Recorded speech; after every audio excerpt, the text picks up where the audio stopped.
산업화를 가지고 얘기할 때 물론 당시 우리가 뭐 1인당 이 1950년대의 1인당 국민소득이 뭐 100불 미만이었기 때문에 이제 우리가 경제발전이라고 하는 말은 꺼내기가 어려워도 당시에 이승만 대통령과 정부에서는 산업화의 노력을 전부 했어요. 그러니까 어떤 산업화냐 하면은 이거를 수입 대체 산업화라고 얘기하는데, 왜냐면 우리 박정희 정부가 이제 시작한 산업화는 이제 수출 지향 산업화라고 얘기를 하고, 이제 수입 대체 산업화라고 하는 것은 뭐냐면 그때 뭐 우리가 뭐 모든 거를 다 이제 미국의 원조에 의존할 수밖에 없는데, 이제 그러다 보니까 이제 소비재까지도 우리가 이제 다 이렇게 수입할 수밖에 없었다.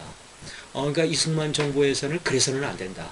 우리가 만들 수 있는 거는 만들어야 된다. 그래서 일단 미국하고 원조를 받으면서도 갈등을 좀 이렇게 빚었어요.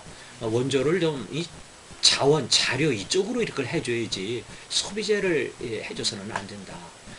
그래서 우리도 나름대로의 산업을 일으켜야 되지 않겠냐. 그래서 뭐 따지고 보면은 그때 우리는 뭐 럭키 칫솔, 럭키 치약 같은 것들이 그때 그렇게 뭐 우리가 아주 굉장히 선호하는 것이었는데, 우리 사회에서 이제 그런 산업가들이 이걸 만들 수 있어야 된다. 이제 수입 대체 산업화에 또 상당히 그 중점을 둔 게 우리 300 산업이라고 하는 게 있어요. 300이 이제 하얗다라는 건데, 하얀 게 이제 설탕이 하얗고 또 밀가루가 하얗고 또 이제 면 이게 이제 하얗잖아요. 그리고 300 산업 뭐 이제 이런 것들은 특히 이제 이승만 그 정부 하에서도 이것이 이제 꽤 많이 발전했고, 결국 나중에 이게 수출지향 산업 이걸 가지고 수출 쪽으로 방향 전환을 하는데, 그래도 그것이 큰 말하자면은 이 바탕이 됐었다. 또 이제 그러고 우리가 이승만 정부 하에 있었던 아주 중요한 공헌 중에 지금 잊어버리고 있는 게 뭐냐 하면은 교육에 대한 투자예요. 근데 하여튼 그 이승만 대통령이 그 교육이라고 하는 것이 한 나라의 주춧돌을 놓을 만큼 굉장히 중요하다. 이제 이렇게 해서 우리 국가 예산, 당시 국가 예산이라고 하는 것이 뭐 형편은 없었지만 거기 10% 이상을 교육에 이렇게 투자를 했어요. 그리고 우리가 굉장히 재미있는 경험이, 우리는 6.25 전쟁 때도 대학생들이나 중고등학교 학생들은 그 학업을 계속하게 했어요. 부산에 가면은 전시대학이라고. 그러니까 이게 참 말도 안 되는 일이에요.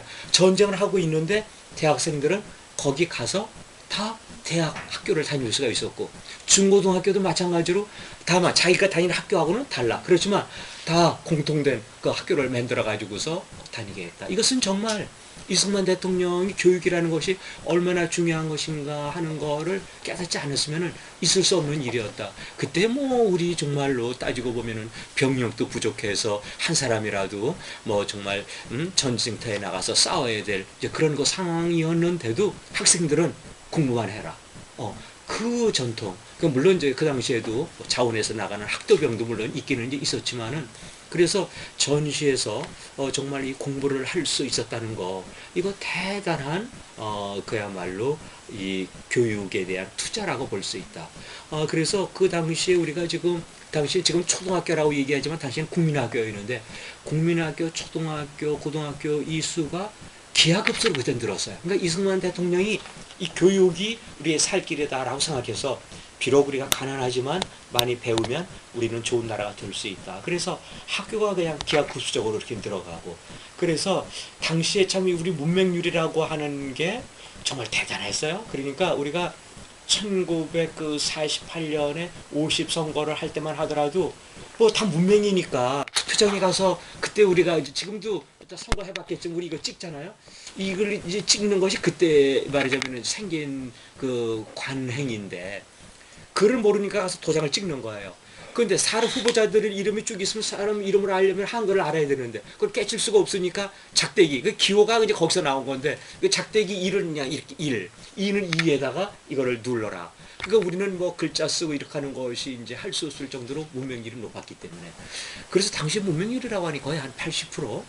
그래도 이제 우리 민주주의를 그렇게 한 것이죠. 그 이승만 정부에서는 그 문맹률을 깨치기 위해서 그렇게 많이 학교도 많이 세우고, 그리고 뭐 야학이라고 하는 것이 이제 그야말로 글자를 깨우치는 이제 그런 쪽에다가 많이 집중을 한 거. 그래서 우리가 정말 이승만 정부 시절을 지금 이제 후대하고 비교해 보면은 역시 이제 좀 이렇게 가려진 측면이 있지만은 우리가 이 세상에는 역사에는 그 비약이라는 게 없는 거예요. 그런 교육에 대한 투자가 확실했었기 때문에 나중에 박정희 정부 들어와서 정말 우리가 원하는 산업화, 굉장히 우리가 고급 인력이었던 것이거든요.